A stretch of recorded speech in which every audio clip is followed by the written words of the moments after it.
परिचय। क्या आपने कभी निम्नलिखित खाद्य पदार्थों जैसे शीतल पेयों, घी, ब्रेड, दूध, नमक के पैक पर शुद्ध शब्द लिखा देखा है? जी हां, इन सभी पर शुद्ध लिखा होता है। तो आइए पदार्थों की शुद्धता के बारे में चर्चा करें। उद्देश्य। इस पाठ के अंत में आप निम्न करने में सक्षम हो जाएंगे: मिश्रणों के वर्गीकरण के बारे में जानना, मिश्रणों और शुद्ध पदार्थों के गुणधर्मों को पहचानना, किसी विलयन की सांद्रता को समझना, मिश्रणों और शुद्ध पदार्थों में अंतर को पहचानना, निलंबन और कोलाइडल के गुणधर्मों को पहचानना, मिश्रणों के अवयवों को वाष्पीकरण, अपकेंद्रण तथा निस्तारण द्वारा पृथक करना, मिश्रणों का वर्गीकरण। रासायनिक संगठन के आधार पर पदार्थों को दो प्रकारों में वर्गीकृत किया जा सकता है। पदार्थ शुद्ध पदार्थ या मिश्रण होते हैं। शुद्ध पदार्थ दो प्रकार के होते हैं: शुद्ध पदार्थ तत्व और यौगिक होते हैं। मिश्रण दो प्रकार के होते हैं: मिश्रण समांगी और विषमांगी होते हैं। शुद्ध पदार्थ और मिश्रण। शुद्ध पदार्थ वो पदार्थ होता है जिसमें केवल एक प्रकार का पदार्थ यानी तत्व अथवा यौगिक होता है।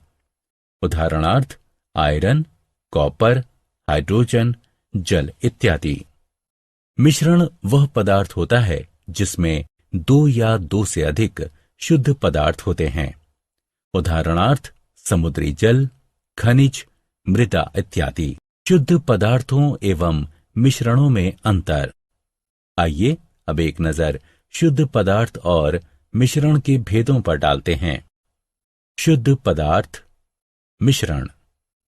शुद्ध पदार्थ में केवल एक प्रकार का पदार्थ होता है। मिश्रण में दो या दो से अधिक पदार्थ होते हैं। शुद्ध पदार्थों को भौतिक विधियों द्वारा अलग अलग पदार्थों में पृथक नहीं किया जा सकता। मिश्रण को भौतिक विधियों द्वारा इसके अवयवों में पृथक किया जा सकता है। शुद्ध पदार्थों के अपने निश्चित गुणधर्म होते हैं। मिश्रण अपने अवयवों के गुणधर्मों को दर्शाता है। मिश्रणों के प्रकार। समांगी मिश्रण। यह एक समान संगठन वाला मिश्रण होता है। इस मिश्रण के कण नग्न आंखों से नहीं देखे जा सकते। उदाहरण शर्करा का जलीय मिश्रण, नमक का जलीय मिश्रण, कॉपर सल्फेट का जलीय मिश्रण। विषमांगी मिश्रण। यह असमान संगठन वाला मिश्रण होता है। इसके कण नग्न आंखों से देखे जा सकते हैं। उदाहरण नमक और रेत का मिश्रण, कॉपर और लोहे के बुरादे का मिश्रण, तेल और जल का मिश्रण। विलयन और इसके गुणधर्म। विलयन दो या दो से अधिक पदार्थों का समांगी मिश्रण होता है। विलायक और विलय विलयन के दो प्रमुख अवयव होते हैं। वह अवयव जो अधिक मात्रा में है वह विलायक है और वह अवयव जो कम मात्रा में है वो विलय है।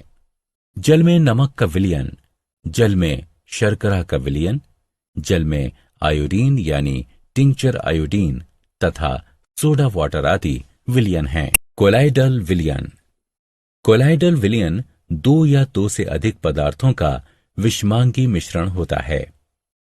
उदाहरणार्थ जल में स्टार्च का मिश्रण, अंडे की अल्बुमिन का जल में मिश्रण, दूध, धूल या धुएं से युक्त वायु। कोलाइडल विलयन के गुणधर्म। कोलाइडल विलयन एक विषमांगी मिश्रण होता है। इसमें उपस्थित कणों को नग्न आंखों से नहीं देखा जा सकता। विलय के कणों को छानकर अलग नहीं किया जा सकता। विलय के कण तल पर नहीं बैठते तथा विलयन स्थायी होता है। विलयन के कण विलयन से गुजरने वाली प्रकाश की किरण को फैला देते हैं और इनसे गुजरने वाले प्रकाश के मार्ग को देखा जा सकता है। निलंबन और इसके गुणधर्म।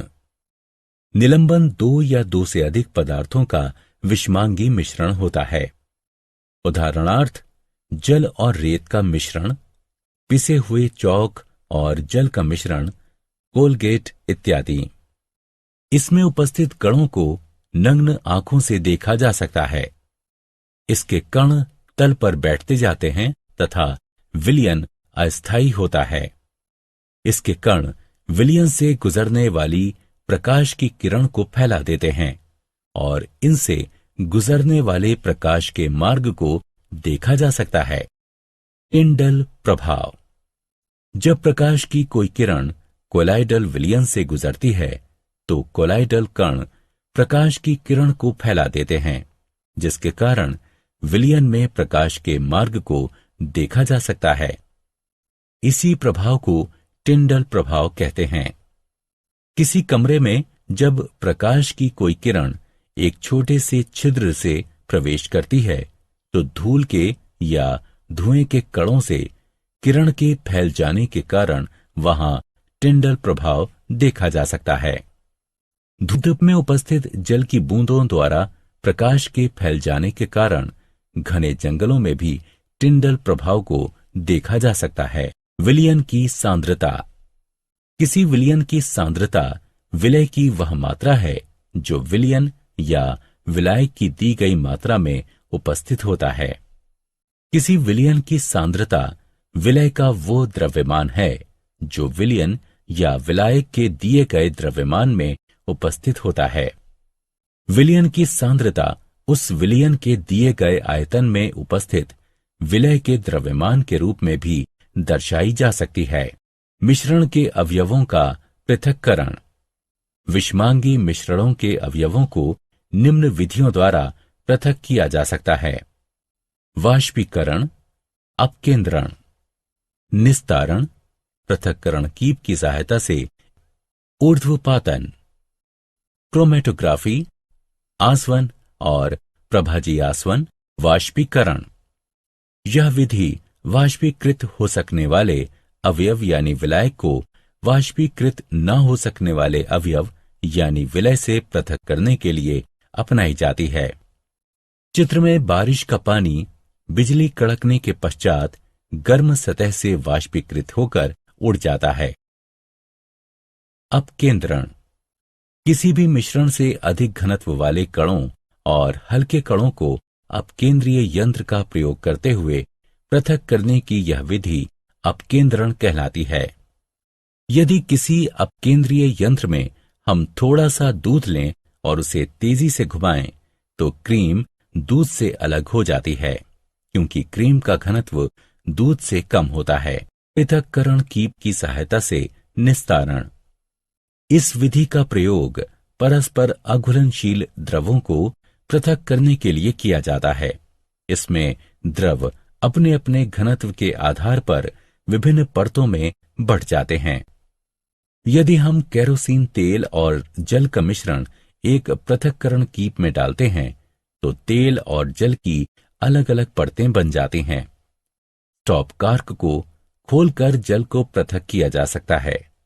जल के पूरी तरह निकल जाने के बाद स्टॉप कॉर्क को दोबारा बंद किया जा सकता है। क्या आप जानते हैं, जल में सोना माइकल फैराडे द्वारा बनाया गया एक प्रसिद्ध कोलाइट था। ये अभी भी है लंदन के रॉयल संस्थान के संग्रह में, और अभी तक इसके कण तल पर नहीं बैठे हैं। एक समूह के तौर पर कोलाइट की पहचान थॉमस ग्राहम ने सन 1860 में की थी। उन्होंने महसूस किया कि जिलेटिन और स्टार्च जैसे पदार्थ जल में शर्करा अथवा नमक की अपेक्षा बहुत धीमी गति से विसरित होते हैं। साथ ही ये भी देखा कि ये उन झिल्लियों के भी पार नहीं जा पाते जिनसे नमक और शर्करा आसानी से पार हो जाते हैं। ग्राहम ने यह भी पाया कि नमक और शर्करा के क्रिस्टल्स बनाए तो जा सकते हैं, पर जिलेटिन अथवा स्टार्च के नहीं। इस नए प्रकार के मिश्रण जो निलंबन और विलयन से अलग था, उसको परिभाषित करने के लिए कोलाइट, ग्रीक शब्द ग्लू से शब्द की खोज उन्होंने ही की। सारांश। आइए हमने जो कुछ सीखा है उसे संक्षेप में दोहराएं। एक मिश्रण में एक से अधिक पदार्थ, तत्व अथवा यौगिक अनिश्चित अनुपात में होते हैं। विलयन दो या दो से अधिक पदार्थों का समांगी मिश्रण होता है। वे पदार्थ निलंबन बनाते हैं जो किसी विलायक में अघुलनशील होते हैं तथा जिनके कण नग्न आंखों से देखे जा सकते हैं। निलंबन एक विषमांगी मिश्रण होता है। कोलाइड एक ऐसा विषमांगी मिश्रण होता है जिसमें उपस्थित कण इतने छोटे होते हैं कि नग्न आंखों से देखे नहीं जा सकते हैं, लेकिन इतने बड़े होते हैं कि प्रकाश को फैला सकें।